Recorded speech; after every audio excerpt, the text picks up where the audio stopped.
Орхицтой богино зурлагыг бичих амархан. Орхицтой богино зурлагын эхлэх, сануулгах, шугам түрэх, төгсгөх цэгүүдийг тэмдэглэлээ. Үргэлжлэх цэгээр тодруулан харцгаая.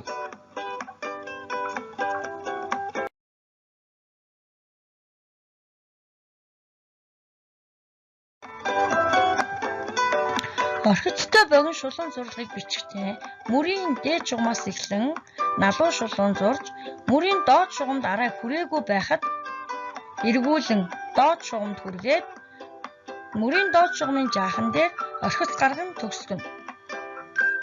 Үргэлжлэх цэгээр тодруулан харцгаая. Эхлэх цэг, шугам түрэх цэг, төгсгөх цэг. Зурлагыг бичцгээе. Доод шугамд хүрэнгүүт баруун дэш нь эргүүлэн төгсгөнө.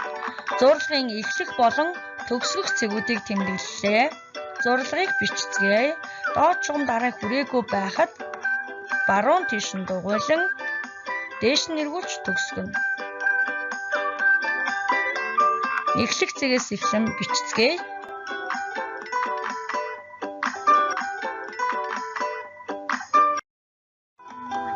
Хүүхдүүдээ цэвэр сайхан бичиж сурахын тулд үзгээ зөв барьж, дэвтрээ зөв тавиад зөв суугаарай. Үүний зэрэгцээ бичих амархан видео хичээлүүдээ үзэж, зурлага, цифрээ дэгийн дагуу зөв сайхан бичиж сураарай. Амжилт хүсье хүүхдүүдээ.